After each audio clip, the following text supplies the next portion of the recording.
സംസ്ഥാനത്തിൻ്റെ പല കോണിൽ നിന്നുമാണ് ആളുകൾ എത്തുന്നത്. അർജുനെ ഒരിക്കൽ പോലും നേരിട്ട് കണ്ടിട്ടില്ല. പക്ഷേ അവരുടെയൊക്കെ ഉള്ളിൽ അത്രമേൽ ആഴത്തിൽ ഈ അർജുൻ എന്ന ആൾ കയറി എന്നതാണ് സത്യം. അതായത് അത്രയും നമ്മൾ ഇങ്ങനെയൊരു തിരിച്ചുവരവല്ല അർജുൻ്റെത് പ്രതീക്ഷിച്ചിരുന്നത്, അല്ലെങ്കിൽ നമ്മൾ വിചാരിച്ചിരുന്നത്. അത് എത്രത്തോളം ഇവർക്കെല്ലാം വേദനയുണ്ട് എന്ന് നമുക്ക് ഇവരുടെ എല്ലാം മുഖങ്ങളിൽ വ്യക്തമാണ്. അർജുനെ അവസാനമായി ഒരു നോക്ക് കാണാൻ വേണ്ടിയാണ് എല്ലാവരും ഇവിടെ നിൽക്കുന്നത്.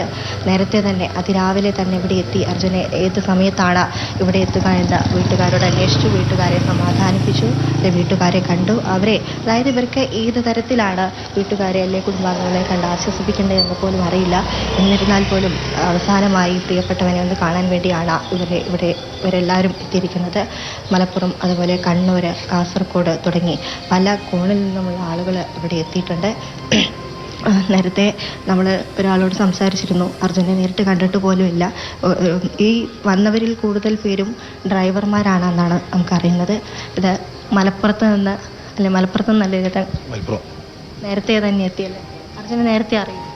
ഈ അർജുൻ ഇങ്ങനെ വന്നാണ്, ഫോണിൽ കൂടെ ഉണ്ടല്ലോ വന്നാണ്, വാട്സപ്പ് കൂടെ അല്ല. അങ്ങനെ അതായത് നേരത്തെ ഇവിടെ എത്തി കുടുംബാംഗങ്ങളെയൊക്കെ കണ്ടിരുന്നോ? ഇല്ല. എന്തായാലും സംസ്കാര ചടങ്ങുകളൊക്കെ കഴിഞ്ഞിട്ടേ പോവല്ലേ?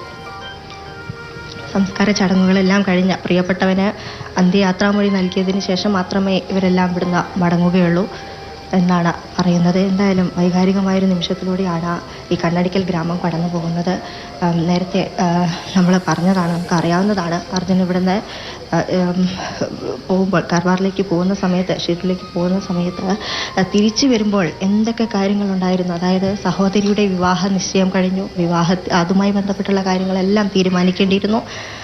വീട്ടിൽ അത്തരത്തിലുള്ള ഒരുക്കങ്ങൾ ഞാൻ വന്നിട്ട് നടത്താമെന്ന് പറഞ്ഞു പോയ ആളാണ് തിരിച്ചു വരുന്നത് ഇങ്ങനെയാണെന്ന് പറഞ്ഞാണ് അയൽവാസികൾ ഉൾപ്പെടെ അവരുടെ കണ്ണുകളിൽ നിന്നെല്ലാം വെള്ളം ഒഴുകുന്ന കാഴ്ചയായിരുന്നു ഇന്നലെ കണ്ടിരുന്നത്. കാരണം അച്ഛനോടും അനിയനോടും പറയുകയാണ്, സഹോദരിയുടെ വിവാഹത്തിന് ഞാൻ വന്നതിന് ശേഷം വീട് നമുക്ക് പെയിൻ്റ് അടിക്കാം, ഞാൻ അടിച്ചോളാം, കുഴപ്പമില്ല, ആരും അതൊന്നും നോക്കണ്ട, വന്നിട്ട് ഞാൻ ചെയ്തോളാം എന്ന് പറഞ്ഞ് പോയ ആളാണ്.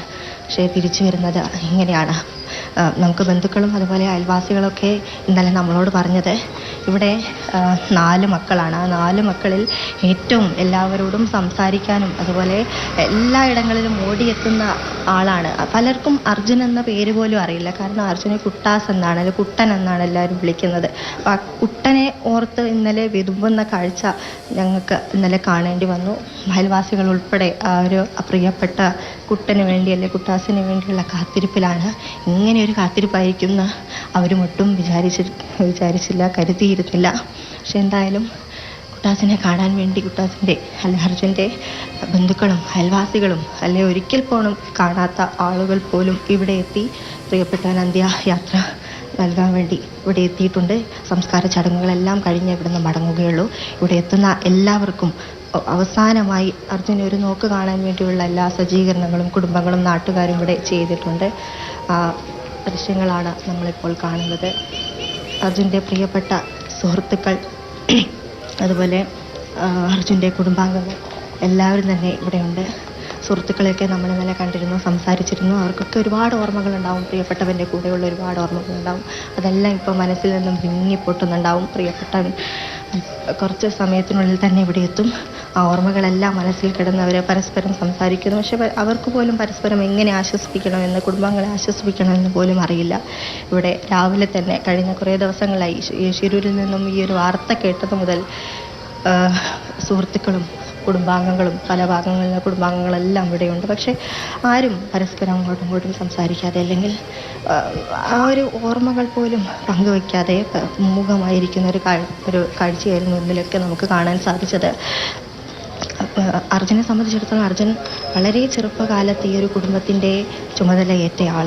അതായത് അച്ഛനൊരു അപകടം സംഭവിക്കുന്നു, അതിനെ തുടർന്ന് അച്ഛന് ജോലിക്ക് പോകാൻ കഴിയാത്തൊരു സാഹചര്യം. അതിനുശേഷം അർജുനാണ്, ഈ ഒരു വീടായിരുന്നില്ല, മുമ്പൊരു ചെറിയ വീടായിരുന്നു, ആ വീട്ടിൽ നിന്നും അദ്ദേഹത്തിൻ്റെ വിയർപ്പും അദ്ദേഹത്തിൻ്റെ ഒരു സ്വപ്നങ്ങളും എല്ലാം കൂടെ ചേർന്ന ഈ ഒരു ഇരുനില വീട്ടിലേക്ക് പിന്നീട് കുടുംബം മാറുകയായിരുന്നു. അവിടെ നിന്നും മൂത്ത സഹോദരി അഞ്ജുവിനെ പഠിപ്പിച്ചു. ശേഷം രണ്ടാമത്തെ സഹോദരി അവരെയും നഴ്സിംഗ് പഠിപ്പിച്ചു, സഹോദരനെയും പഠിപ്പിച്ചു. എല്ലാവർക്കും ഒരു കൃത്യമായ വഴി തെളിച്ചു കൊടുത്തതിന് ശേഷമാണ് അദ്ദേഹത്തിൻ്റെ യാത്ര എന്ന് വേണം നമുക്ക് കരുതാൻ. എന്തായാലും ഇങ്ങനെയൊരു യാത്രയിലേക്ക് അർജുൻ എല്ലാ കുടുംബാംഗങ്ങളും വിചാരിച്ചില്ല. കഴിഞ്ഞ കുറേ ദിവസങ്ങളിലായി യാഥാർത്ഥ്യം ഉൾക്കൊണ്ടുകൊണ്ട് തന്നെ അവർ ഇപ്പോൾ കരഞ്ഞ് കണ്ണീർ വറ്റുക എന്ന് പറയില്ലേ, അത്തരത്തിലാണ് കുടുംബാംഗങ്ങളെല്ലാം ഉള്ളത്. അതേ കാഴ്ച തന്നെയാണ് നമുക്ക് ഇവിടെ ഉടനീളം കാണാൻ സാധിക്കുന്നത്. എന്തായാലും വളരെ വൈകാരികമായൊരു സാഹചര്യത്തിലൂടെയാണ് കടന്നു പോകുന്നത്. ഏറെ വേദനിപ്പിക്കുന്ന, അതായത് പരസ്പരം ആർക്കും അങ്ങോട്ടും പ്രിയപ്പെട്ടു വരുന്ന സമയമാണ്. എന്ത് പറയണമെന്ന് പോലും അറിയില്ല. എവിടെ നിന്ന് വരുന്നു? അർജുനെ അറിയുന്നു? ഇല്ല, ഈ അപകടം പറ്റിയതിന് ശേഷം അറിയുള്ളൂ, അല്ലാതെ അറിയില്ല. നേരത്തെ എത്തിയല്ലേ ഒരു നോക്ക് കാണാൻ വേണ്ടി? നേരത്തെ ഇന്നലെ വന്നിട്ടുണ്ടായിരുന്നു, ഇന്നിപ്പോൾ ഒരു 5 മണിയാകുമ്പോൾ വന്നിട്ടുണ്ടായിരുന്നു. മകനുമാണോ കൂടെ? ഭർത്താവുണ്ട്, മക്കളുണ്ട്, ഒരാളപ്പുറം നിൽക്കുന്നുണ്ട്. അർജുൻ അത്രമേൽ നമ്മുടെയൊക്കെ ഉള്ളിൽ അല്ലെങ്കിൽ നമ്മുടെയൊക്കെ മനസ്സിൽ കയറി കൂടിയല്ലേ? അതെ. ബന്ധുക്കളെയൊക്കെ കണ്ടോ? ഇന്നലെ വന്നിരുന്നു, ഇന്നലെ വൈകുന്നേരം വന്ന് കണ്ടിട്ട് പോയതാണ്. പൂജ, നമുക്ക് കാണാൻ സാധിക്കുന്നത് ഇപ്പോൾ ഇവിടെ അടുത്ത് തന്നെയാണ്, പൈമ്പ്ര സ്വദേശികളാണ്. അർജുന ഒരു നോക്ക് പോലും നേരിൽ കണ്ടിട്ടില്ല മുൻപ്. പക്ഷേ അത്രമേൽ ആ ഒരു മനുഷ്യൻ നമ്മുടെ ഉള്ളിൽ കടന്നു കൂടിക്കഴിഞ്ഞു. എന്തായാലും അവസാനമായി അദ്ദേഹത്തിന് യാത്ര നൽകുന്നതിന് വേണ്ടി എത്തിയിരിക്കുന്ന ആളുകളാണ്. നേരത്തെ തന്നെ അതിരാവിലെ തന്നെ ഇവിടെ ജനങ്ങളുടെ പ്രവാഹമാണ്.